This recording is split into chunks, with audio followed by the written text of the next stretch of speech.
पहला क्वेश्चन है, जेस मिल की कोट है, all silencing of discussion is an assumption of इनफैलिबिलिटी।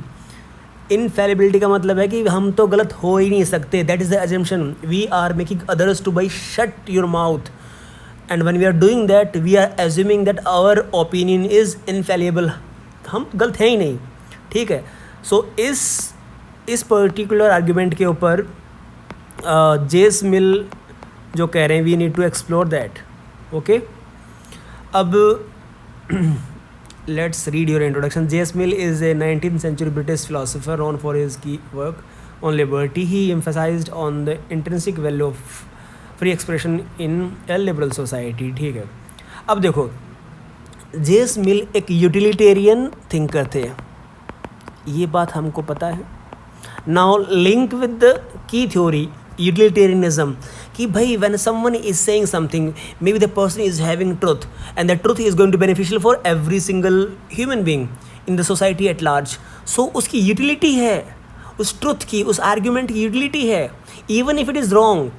हमको आपके argument जो भी हैं, आपको इस particular की idea से, की थ्योरी से लिंक करना है हमको, ठीक है, कि भाई उस argument की even if it is wrong, it has its own value. अगर वो रॉन्ग है तो जो ट्रूथ है, जो कंपीटिंग ट्रूथ है, that is going to get refined, that is going to get consolidated. अगर आपकी आर्ग्यूमेंट है एंड यू आर सेइंग कि भाई इसका कंपीटिंग कोई ट्रूथ है ही नहीं, it's okay, you keep it open for the discussion, that is what exactly he is saying. Mill argues that no individuals और group possess absolute and complete knowledge. The superior of a viewpoint is an assumption that those who silence others can make no mistake, okay. अब इस dimension को एक और चीज़ से हम link करेंगे जो इसका की कंसर्न था, कि भाई कहीं मेजॉरिटी माइनॉरिटी को साइलेंस ना कर दे, दैट वाज हिज कंसर्न। कि भाई देखो, जेस मिल है ना, उसको पता था कि जो मेजॉरिटी है, मान लीजिए जैसा प्लेटो का कंसर्न था कि मेजॉरिटी मीन्स डेमोक्रेसी के अंदर अगर मेजॉरिटी की वॉइस होगी तो it is going to turn into mobocracy. यहाँ पे ये बोल रहा है कि भाई मैं जो माइनॉरिटी हो ना, उनके ओपिनियन अच्छे होते हैं, क्योंकि सभी लोग इंटेलेक्चुअल नहीं हैं। There are going to be certain people who are intellectual and they will be in minority and their particular view point will be suppressed, ठीक है। तो ये जो डी टोक्वेल की टायरनी ऑफ मेजॉरिटी जो असेसमेंट था अमेरिकन डेमोक्रेसी का, ये उनसे भी इम्पैक्ट हुए थे, ठीक है। इसी सेंस में ये बोल रहे हैं कि भाई माइनॉरिटी को अपने ओपिनियन रखने की पूरी फ्रीडम होनी चाहिए। So the second dimension should be written about this. Mill gives rational reason for the production of speech and expression. Firstly, the suppression of opinion might contain truth, and silencing it deprives society from the knowledge essential for intellectual growth. That is the key dimension of utilitarianism. ये बताना था आपको। Secondly, even if the supposed opinion is partially erroneous, it can lead to further discussion and debate that can help refine the existing truth. Good point. ठीक है, आपके पास point अच्छे हैं, बस सिर्फ यही कहना चाहता हूँ कि कोर थ्योरी से लिंक कर दो, फिर आपके लिए ईजी हो जाएगा। Thirdly, Mill asserts that speech is the most special gift of God to human. Only humans and no animals can resolve their conflict through the dialogue. However, Mill's critics assert that his harem principle theory restrict the very expression that Mill sought to give. ठीक है, चलो ये argument भी। Further, Mill's view on no ideas as permanent and necessity of criticism align conceptually with the Karl Popper theory of falsification. हाँ, ये बहुत अच्छी argument लिखी है आपने, वेरी गुड, ठीक है। यहाँ पे आपने दूसरी थ्योरी से भी लिंक किया, दूसरे थिंकर से भी, स्कॉलर से भी लिंक किया, दैट इज़ गुड, ठीक है। डायमेंशन, हाँ, आप उस टाइम पे कह रहे थे कि सर फ्लो चार्ट्स और डायग्राम कैसे बनाए जाएँ, तो यहाँ पे सिंपल कर दीजिए। देखिए ऐसे बनाया,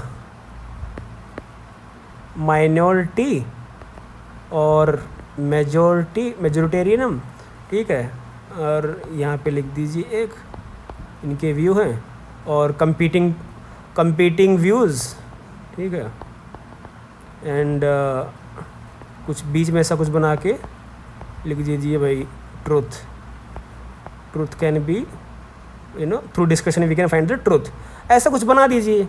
तो उससे उसको पता चल जाए कि भाई हाँ माइनॉरिटी मेजोरिटी कुछ स्पेशल है और उनके कुछ व्यूज़ हैं, and then we can find out the truth, ऐसा बना दीजिए। ठीक है आपके, और ये है ना, इसलिए बोलता हूँ कि प्रैक्टिस करो इसमें। ठीक है, गलतियाँ करो, अरे अभी तो गलती करोगे तभी तो रिफाइन होगा। मैंने आपके पास एग्जांपल्स भी शेयर किए थे, तो ये मैंने अभी जस्ट बनाया है मैंने। ठीक है, तो मैं ये नहीं कहता कि परफेक्ट है ये, but still you make your efforts, चीज़ें रिफाइन हो जाएंगी। So I think it's good answer. मैं इसमें आपको 6 मार्क्स देता हूँ।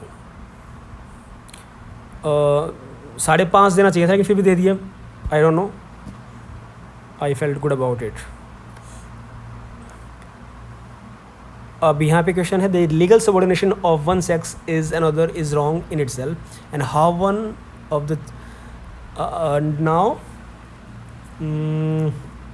One of the chief hindrances to human development. अब देखो दोनों चीज़ें यहाँ पे समझना। पहली चीज़ तो chief hindrance to the human development, again इसको किससे लिंक करना है हमको, यूटिलिटेरियनिज्म से, की थ्योरी से आपको हमको लिंक करना ही करना है। लीगल सबऑर्डिनेशन का डायमेंशन ये लेके आना है। उस टाइम ब्रिटिश जो लॉज थे, सर्टेन लॉज थे, चाहे वो मैरिज का लॉ चाहे वो लॉज अगेंस्ट मैरिटल रेप, ऐसे बहुत सारी डिमांड्स थी वहाँ पे कि औरतों को मतलब इक्वल राइट्स दिए जाएं। बहुत सारी चीज़ें थी, मतलब कुछ लॉ ऐसे थे कि शादी होने के बाद में अगर औरत कहीं भी चली जाए, अगर कहीं पे गवर्नमेंट डिपार्टमेंट पे काम करे तो उसकी सैलरी किसके पास जाएगी, उसके हस्बैंड के पास ही जाएगी। अगर डिवोर्स हो गया तब भी, डिवोर्स तो हो ही नहीं सकता, इतना कॉम्प्लेक्स प्रोसेस था उस टाइम पे ब्रिटिश सोसाइटी के अंदर कि डिवोर्स तो इम्पॉसिबल था उस टाइम पे। ठीक है, और वोटिंग राइट्स नहीं थे, तो ऐसे बहुत सारे लीगल राइट्स है जो उनको डिप्राइव किया गया था। So he is talking about that कि भाई वो उनको मिलने चाहिए वो लीगल राइट्स। ठीक है, अब इसको first one of the first liberal feminist भी बोला जाता है इनको, वो भी आप लिख सकते थे इंट्रोडक्शन के अंदर, लिबरल, हाँ लिखा है आपने, ओके वेरी गुड। सो ये चीज़ें हैं। और क्रिटिसिज्म इसकी ये बोलता है कि भाई अगर आपने शादी कर ली, अगर आप फैमिली के इंस्टीट्यूशन में चले गए, then you have to follow the husband, ये ऐसा बोलता है। तो ultimately he is accepting certain elements of patriarchy. ये मैंने जितना ही पढ़ा है उसके अंदर ये एलिमेंट है कि भाई ultimately he is believing in the institution of patriarchy. ठीक है, तो ये पूरा तरीके से फेमिनिस्ट भी नहीं था उस सेंस में, जिस सेंस में आज कंटेम्प्रेरी साइंस में अगर हम बोले। So this was the key criticism we can mention. His view on the gender equality were ground breaking and advance to his contemporary. ठीक है, he was influenced by his wife Harriet Taylor Mill, who was also co-author of 1869 book The Subjection of Women। ठीक है, आपने यहाँ पे reference दिया, that's good। For male gender equality is not a natural condition but historical imposition sustained through customs and exclusionary laws। Very good। He notes that subordination is culture। देखिए आज आपकी language बिल्कुल सिंपल है, बिल्कुल simple और to the point. This is what I wanted. Complex मत करो, simple रखो। ठीक है, ये करना है आपको। This is the answer I want from you. Alright, this is what is suppose to do. ऐसा ही करना है, सिंपल रखो, कीवर्ड्स यूज़ करो, दैट्स गुड। ठीक, कीवर्ड्स यूज़ कर रहे हो आप, that's nice.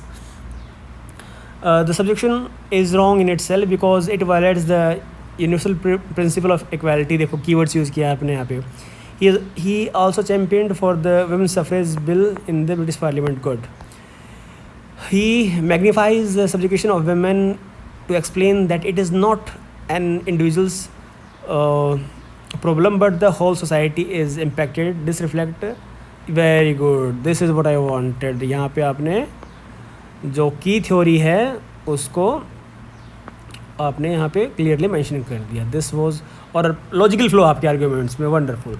The operation impedes social progress by excluding half of the humanity from the opportunities of education and profession and civic life। Mill asserts that the total talent of the society should be utilized for the collective advancement of mankind and ये क्या है, restructuring women to private spaces। अच्छा, restricting women to the private space proved to be barrier। These 19th century issues stay dominant in our current society. Mill gives a resolution to end the inequality. He notes that for those who believe that women are docile, weak and emotional and naturally worse off, should openly compete. अच्छा answer लिखा है आपने, ठीक है. It looks like you are also feminist, इसलिए अच्छा आपने answer लिखा है ये. Anyway very good. यहाँ पे आपने फिलोसफर क्यों वाला एमिशन डाल दिया. Another thinkers and theory are integrating. Very nice answer, very good, well written. ये सबसे अच्छा आंसर था अभी तक का आपका.